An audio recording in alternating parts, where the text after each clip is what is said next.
my town. When it comes, I want to wail. Mail. I got mail. I love Target. Target's my favorite. Target's awesome. Okay. So I ordered a pitcher and I ordered a French press. So, where am I gonna put this? I'm just gonna. Hold on. Okay. You guys are gonna go over here for a little bit. The audio is gonna be a little bad, but you know what? It's okay. It's a little baby. Guys, look, it's a little baby. Little bit. Little bit. French press, baby. Heck yeah. Look, it even gives you instructions. Today's going to be another one of those nice little chat days where I just want to brain dump. And I want to talk to you guys a little bit about my first client experience and how I got my first client and how the process went and just the story behind it, because I think it's a very interesting story. So, and I want to go more in depth. I've talked about it a tiny bit in one of my other previous videos, but I want to go more in depth and really give you guys an in-depth analysis of what my brain was going through and what I was thinking while it was happening. This is pretty interesting. So I'm gonna go make a chai tea latte really quick, and I will be right back.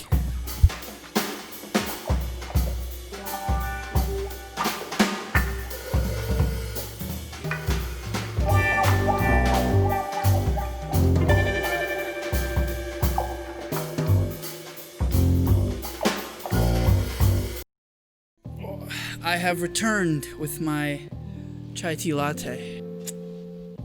That is really good. So I want to talk to you guys today about how I landed my first photography client, how it happened, the story behind it, my experience, and just my thoughts and what I was thinking throughout the whole process. I think it was the end of 2019 because I got back from New Zealand in August. Yeah, August 1st I got back. So that means this happened in July. I have really bad memory, but I'm going to tell the story. I was in New Zealand, and, you know, as you do, you try all of the amazing foods, the cafes, the coffees, the teas, the donuts, the everything. You just try food, right? So my girlfriend at the time was going back and forth from her course, and she would always see this little French restaurant cafe on the side of the street as she would bus to court. So when I came to visit last time in late 2019, we decided to go. The best decision. I want to give a shout out to her. If it wasn't for her recommending the place, we probably would have never went. This probably would have never happened. This was one of the biggest breakthroughs in my photography. It opened the doors not only for other opportunities to come up, but it just opened my own doors into the photography space, and it made me want to work harder and pursue even more. Huge shout out to her. I really appreciate it. And just her pushing me all the time, not giving up on me, and knowing that I was greater and I had more potential than what I thought. So we're going on this date and we go in. The very first thing I noticed about the entire space was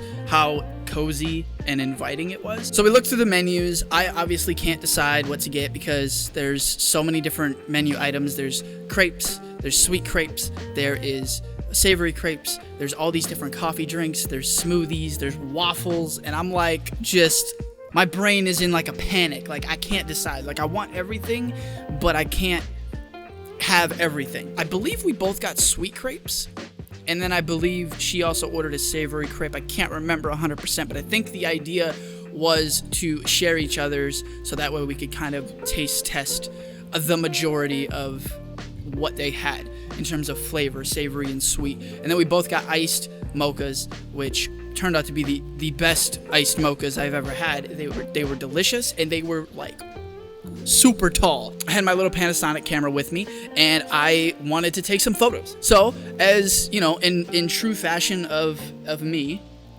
I asked if I could take some photos for my Instagram, and she was super cool with it. I found it really cool that they actually encouraged me to take photos, and I love places like that because some places don't allow photography, they don't like video, they don't like photo, they don't like you having a camera, and I don't see what the negative is in that, because all you're getting is free promotion shared on social medias, and I feel like more businesses should be on board with that. Back then, I was really shy, and I feared rejection so badly. But now, I've done it enough where, if I get rejected, I get rejected, whatever. It's no big deal. You move on and you find the next one. Okay, this is my chance to not only make some amazing content for my social media, but also share, on their social media and just make some epic content, because I've always wanted to shoot in a cafe or a coffee shop. I've always wanted to do that. And here's my opportunity. I go, I make the photos, we have the food. The food was absolutely amazing. The coffee was amazing. One of my favorite places in Christchurch. Go check it out. And if you don't, it's Mason de Crepes. I didn't even say the name of the cafe. The best crepes, the best waffles. I highly recommend their lemon curd waffles. Oh, they are so good. We eat, we finish, we go home, and I immediately start editing the photos, because that is exactly what I do. I like to edit immediately after I take the photos, because I'm on that high. I'm feeling really good about myself and about my work, and so I edit the photos. And I immediately post them on Instagram. I tag them at Mason de Crepes. If you want to check them out on Instagram, you can see some of my photos up there. And we go to bed. And I wake up the next day, so I open up my phone and I check my messages. And Mason de Crepes liked all the posts, and I believe they commented as well. And I received a direct message from their owner. Had a mini heart attack / panic attack / happy time moment. That's what I'm gonna call it. My little happy time moment. So she wanted to invite me in for a little bit of a meeting to kind of get to know me and potentially have me shoot photos for her winter menu. Now, this is where I got the hiccups. I think this is where I kind of flipped out a little bit. I ran into the next room. I got everybody together. I got her whole family together, and I was like, "You guys gotta check this out. Just look at it. Just would you look at it? Look at it." They were super happy, and I was like, "I know, it's so awesome." And I was like freaking out. I'm living my best life right now. I'm in New Zealand. I'm home. It feels like home. I'm in a country that feels like home. I'm surrounded by the people that support me and love me, and I am just on top of the freaking world, and I have my freedom, and I have, validation that I do amazing work. And that means a lot to me, because sometimes I just put myself down so much about my work, and I'm just like, "You suck, dude. You fucking suck." But I don't, man. I don't fucking suck. And even if I do suck, I'm gonna own it, and I'm gonna suck really well. I go in for my first meeting. I believe it was 10 a.m. I got birthday cake, because it's my brother's birthday today. Also, if you guys want to say happy birthday to my brother in the comments, that'd be cool. That's an ice cream cake. I'm gonna... Ooh, that's good. This little flicky is gonna annoy the shit out of me. I think I had Amber come with me, actually, because I was super nervous to go alone. And she kind of pushed me into, doing it by myself. She waited outside and read while I went in and did my thing. But I was really happy that she came with, because it just made me feel better, like knowing that I had support. She has the cutest freaking doggo on the couch. Like, oh my gosh, so cute. And I'm hanging out with him. She offers me a coffee. We start drinking coffee. We start chatting a little bit, getting to know each other. I tell her a little bit about me, a little bit about my work and what I do, and show her my Instagram a little bit more, and we just start talking. And it went really well. After that, we set up another meeting, and then another meeting after that. I got to create such amazing connections and friendships with some of the people there that we still talk to this day, and it's been almost 2 years. So cool. Just like seeing everybody in their environment and feeling like I was a part of the team in a way. A little strange when you're behind the counter photographing and customers come up and they order a coffee and they're like low-key looking at you, like trying to figure out what is happening. Like there's just dude walking around taking photos of everything. Like, what? But you kind of have to like mentally block that out and just do the work. I just felt like this is what I was supposed to be doing. Like, this is what I'm meant to be doing with my life. You know what I mean? Like, have you ever felt one of those moments before when it just clicks? Like it just clicks. Like, yes, this is what I'm supposed to be doing. This is what I want to do for the rest of my life. And then later on, towards the end of the month, before I ended up coming back to America, I just tried to make as much content for her as possible before I left, because I knew I was on a really tight time crunch, because we were almost in the shop, I want to say almost every day. At least a few times a week we would go in there just to have a coffee and then take photos, or have lunch and take photos, type of thing. And moving on to payment, because I know some of you guys are really curious, you know, like what I charged or you know, did I get paid? I highly recommend you guys do as much free work as possible, because it's a great way to build connections and network. Once you build more of a portfolio, then you can start charging what you think you're worth for your time and your gear. I did not have a work visa at the time. I only had my visitor visa for 3 months. So I'm not legally allowed to use my services and make money from it. So she was kind enough just to pay me with free food, and, you know, have my friends come in and we'd call her up and say, hey, this is how many people are coming. This is around the time we're going to be there. And she was okay with it. And we would, you know, kind of book it, and we'd have a reservation, and we'd just come in and we'd have some food.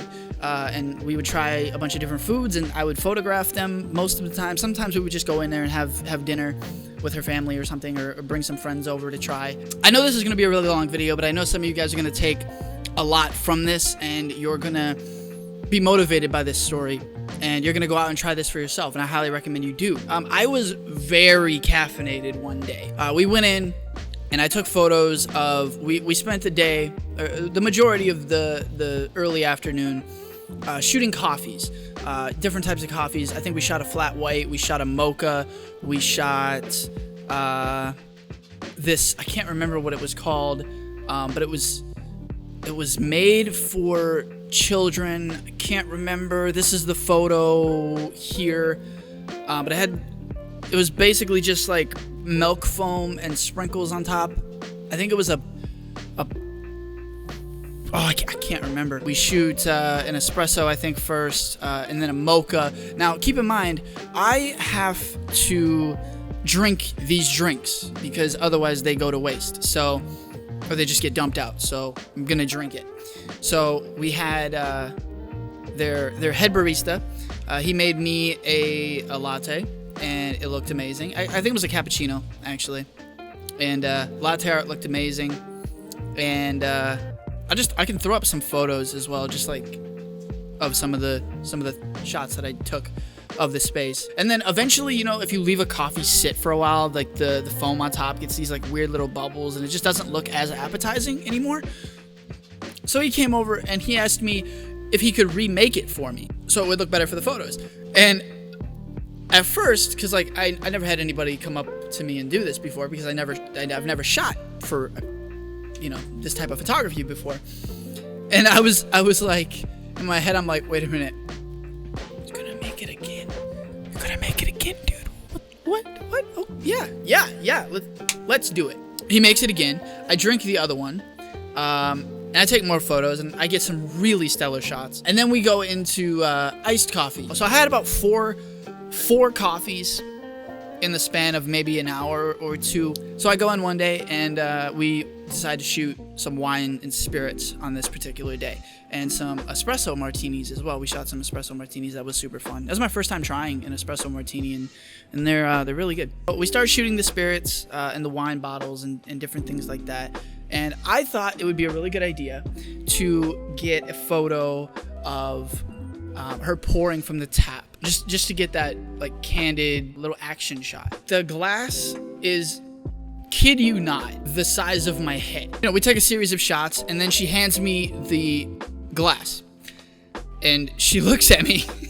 She says, you know, you're gonna have to drink this now. I'm like, fuck. I don't drink that much at all, so like I don't know the terms. I don't know what a pint is, or a pitcher, or a glass, or a whatever. I don't know. All I know is it was a fucking tall ass glass of like 1967. Hold on, where's my phone?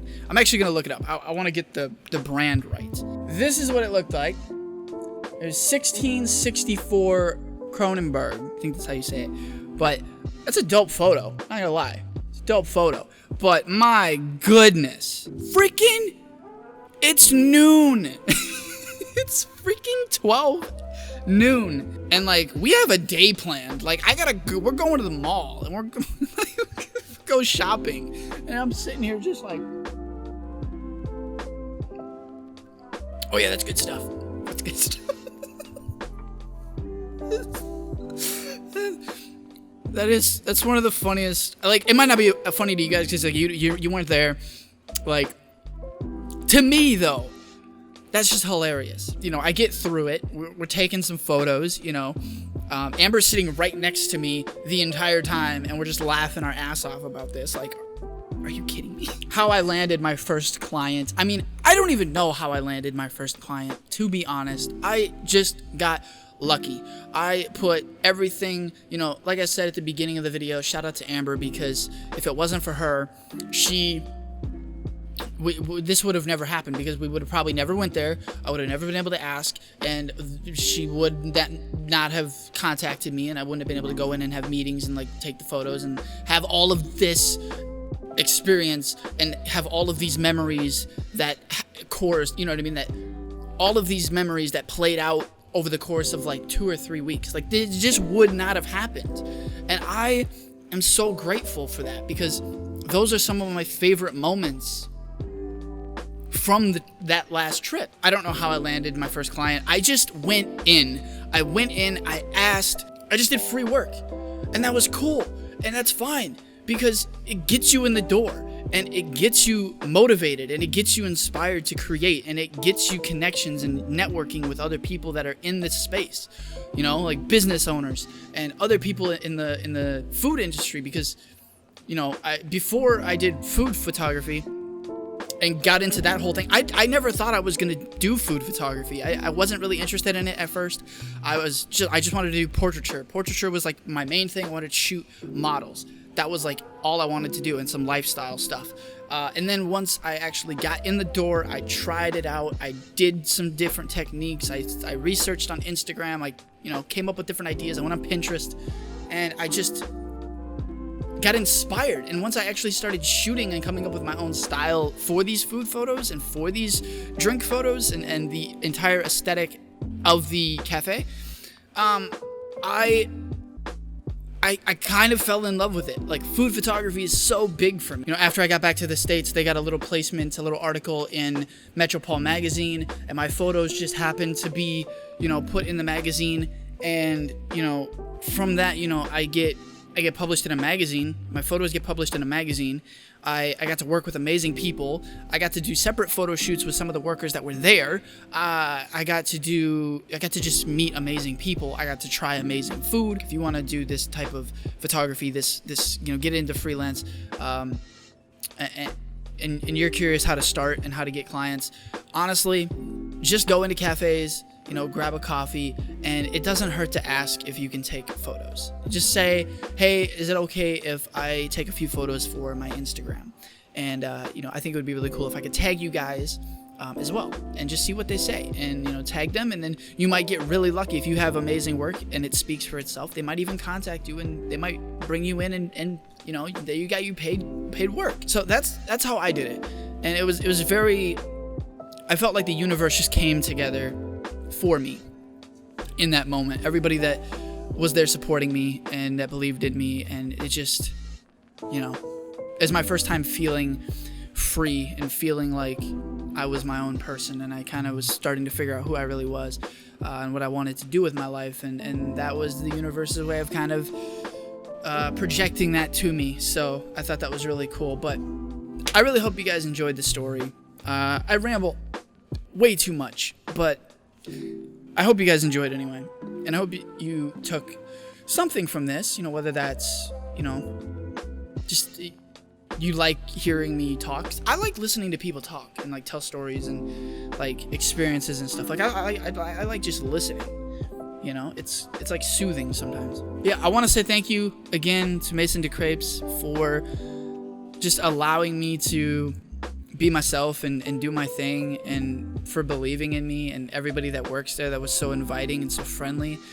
It's a really great place, and I highly suggest, if you guys are in Christchurch, New Zealand, or in that area, definitely go visit, because they're super nice people, and the food is amazing, and the drinks are amazing, and it's just a really great atmosphere to sit and do work or hang out or just have a coffee in the morning, or if you just want to go see Alfie, because Alfie's adorable. It's this little doggo guy. And oh my gosh, there was one time I got to like kind of dog sit Alfie and just like keep him company by the couch. And like, it was so cute and adorable. And I got a few photos of him, and like, oh man, it it makes me just so damn happy. Photography is so fucking cool, man. Like, so fucking cool. I'm so happy that I'm able to do this, and like, man. Okay, that's all from me today. I really hope you guys enjoyed this video. It's a long one. I've been recording for over an hour on my Atomos, so I'm gonna try to cut this down as much as possible, but it's gonna be a long one. Also, let me know what you think about the new setup. And I kind of like the plant in the background. It kind of fills up the space a little bit more, adds a little bit more dynamic and more depth. And let me know what you think about it. Let me know what we should name him as well, or her, cause we need a name. Oh my God, it's raining. No way. Oh my God, I'm sorry. It's raining. Hold on. I wonder if you guys can hear. Hold on. Can you hear like the water dripping? Ah, it's so good. I'm also really sorry if I'm peaking at all at any moment, because I didn't calibrate my settings correctly. Like right now they're fine and I'm not peaking, but sometimes I go really close to the microphone like this, and sometimes I yell really loud and then it peaks. So I'm really sorry about that. If you want to, please leave a like, subscribe. That would be super awesome. I also want to thank you guys so much just for being here and supporting the channel, because we're still growing at like a crazy rate, which is awesome. So I want to thank you guys, and I'm actually gonna go make another chai tea latte because it's too damn good. So I'll see you guys next time.